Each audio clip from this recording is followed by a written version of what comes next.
Hola, es un placer tenerte aquí. Antes de sumergirnos en esta historia, te invito a que te suscribas al canal, le des un like al vídeo y compartas tus pensamientos en los comentarios al final. Vamos con la historia. El otoño había envuelto a Toledo en un manto de frío prematuro cuando Isabel Torres recibió la noticia que cambiaría su vida. Aquellos dolores abdominales que la perseguían desde hacía meses, o que al principio achacó a una simple indigestión, resultaron ser un cáncer de páncreas en fase avanzada. Con 75 años, Isabel enfrentó al médico con una mezcla de valentía y temor oculto en su mirada. Salió de la consulta con la cabeza alta, sin derramar una lágrima, aunque por dentro sentía que el suelo se desmoronaba bajo sus pies. Viuda desde los 62, tras la pérdida de su esposo Miguel, había criado sola a sus dos hijos, Pablo y Daniel. Siempre orgullosa de su independencia,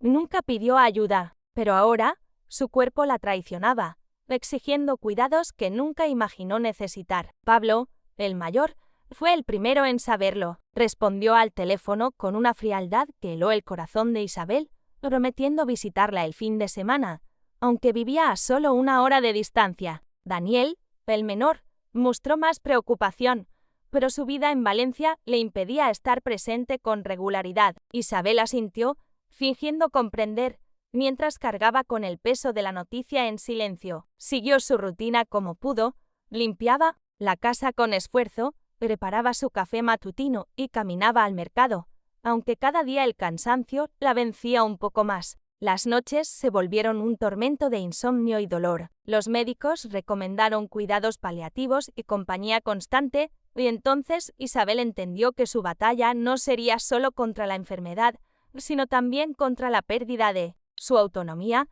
su rol de matriarca fuerte e autosuficiente. El miedo a convertirse en una carga la hería más que el diagnóstico. No quería enfermeras desconocidas en su hogar ni visitas forzadas de sus hijos, que llegaban por obligación. Anhelaba compañía sincera, alguien que estuviera por amor, no por deber. En silencio, comenzó a observar quién realmente estaba a su lado, y su mirada se posó en su nuera, Clara. Clara era una mujer de voz cálida y mirada serena, nacida en un pequeño pueblo de Albacete. Había conocido a Pablo en la universidad y tras casarse jóvenes, se establecieron en Madrid, donde él trabajaba en una consultora y ella como bibliotecaria. Al principio, Isabel fue reservada con Clara, desconfiando de su carácter tranquilo, pero con el tiempo, Clara se ganó su lugar con pequeños gestos, llamadas frecuentes, visitas los fines de semana, ayuda con las tareas cotidianas. Cuando la enfermedad golpeó,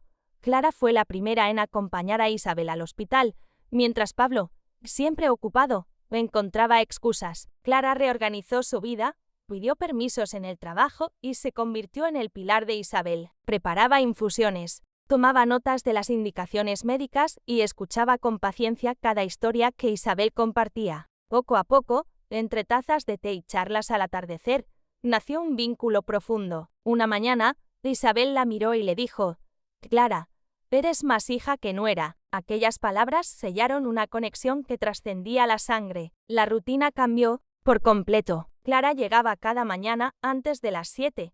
Ayudaba a Isabel a levantarse, le preparaba un desayuno sencillo y paseaba con ella por el pequeño jardín cuando el tiempo lo permitía. Por las tardes, organizaban las medicinas, leían juntas o cocinaban alguna receta de la abuela de Isabel, como las migas manchegas que llenaban la casa de aromas. Las enfermeras del centro de salud comentaban asombradas la relación entre suegra y nuera, un lazo tan raro como auténtico. Isabel ya no temía a la muerte, porque sabía que no estaba sola. Sin embargo, mientras Clara se volcaba en cuidar a Isabel, notaba que Pablo se alejaba. En casa, él apenas hablaba, se encerraba en su teléfono y salía por las noches sin explicación. Clara intentaba no pensar mal, atribuyéndolo al estrés laboral, pero una vocecita interior le advertía de algo más. A pesar de sus sospechas, seguía cuidando a Isabel con devoción, y no por obligación, sino por amor genuino. Clara comenzó a notar el cambio en Pablo mucho antes de ponerle nombre. Ya no la miraba a los ojos, no preguntaba por su día ni compartía momentos con ella. Las cenas se volvieron silencios incómodos y las noches un abismo en la misma cama. Intentó salvar el matrimonio con pequeños gestos, propuso salir a cenar o planear un viaje, pero Pablo siempre tenía una excusa. Clara sentía que caminaba sobre cáscaras de huevo, midiendo cada palabra para no molestarlo. Mientras tanto, Isabel, desde su cama, percibía la tristeza de Clara, aunque no decía nada. En sus ojos había una verdad compartida: algo iba mal. Lo que Clara ignoraba era que Pablo llevaba meses viviendo una doble vida. En un congreso en Madrid conoció a Sofía Martínez, una joven carismática que trabajaba en marketing. Su encanto y ambición lo atraparon, y lo que comenzó como un coqueteo se convirtió en una relación paralela. Pablo, cegado por la novedad, se dejó llevar, olvidando los años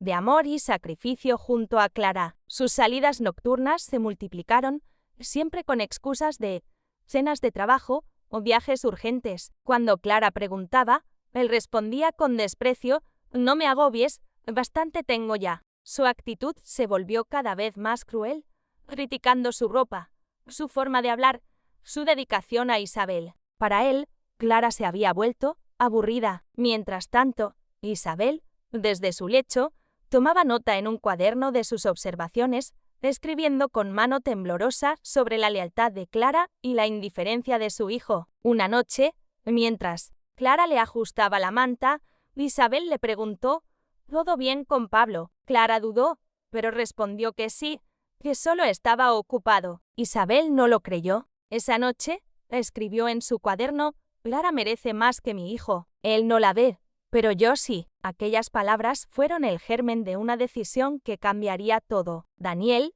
el menor, vivía en Valencia y mantenía un contacto más esporádico, pero sincero. Llamaba cada domingo, preguntaba por la salud de su madre y le enviaba pequeños regalos, como una maceta para sus plantas. Cuando supo del diagnóstico, viajó a Toledo y pasó 3 días con Isabel, instalándole una lámpara nueva en su habitación y escuchándola con atención. Aunque no estaba tan presente como Clara, su cariño era genuino y Isabel lo valoraba. A medida que los días pasaban, Isabel redactaba su testamento con una claridad que solo la cercanía de la muerte puede dar. No quería repartir bienes por costumbre, sino dejar un legado justo, basado en el amor y la presencia. Decidió que Clara, la mujer que había estado a su lado sin pedir nada, sería la heredera principal. En una carta personal, escribió: «El amor no se hereda, se demuestra. Clara ha sido mi luz en la oscuridad». A Pablo y Daniel les dejaría una suma simbólica y una carta que explicara su decisión. Una mañana de noviembre,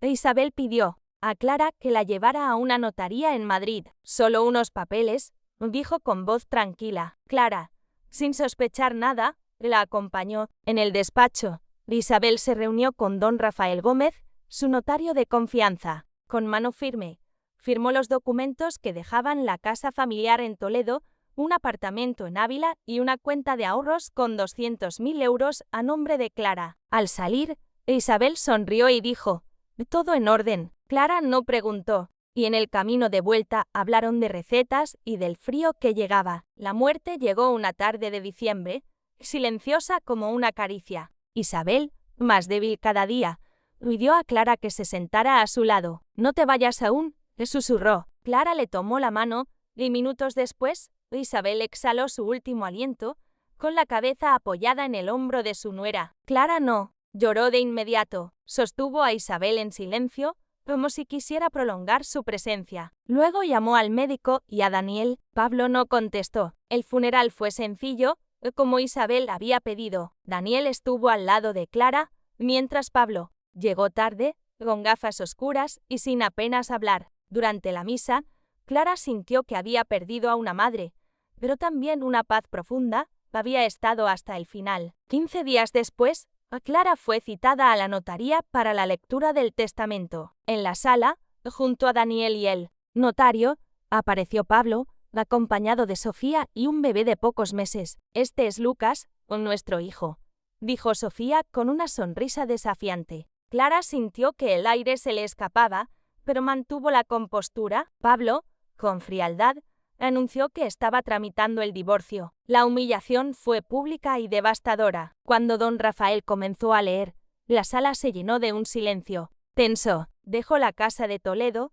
el apartamento de Ávila y la totalidad de mi cuenta de ahorros a mi nuera, Clara Ramírez, por su amor incondicional y su presencia en mis últimos días. Clara se quedó sin aliento. Pablo, furioso, acusó a Clara de manipular a su madre. Daniel, con calma, defendió la decisión. Mamá sabía lo que hacía. Clara estuvo cuando nosotros no. Pablo salió de la sala, seguido por Sofía, murmurando que no lo aceptaría. Meses después, Clara dejó Toledo y se instaló en Segovia. Con la herencia, abrió un pequeño restaurante llamado El Rincón de Isabel, un lugar cálido donde servía recetas tradicionales que evocaban los días con su suegra. El negocio floreció y Clara encontró un nuevo propósito. Pablo, por su parte, perdió su empleo por su actitud errática. Sofía lo abandonó por un empresario adinerado, dejándolo solo con deudas y un hijo pequeño. Una noche, llamó a Clara pidiendo perdón,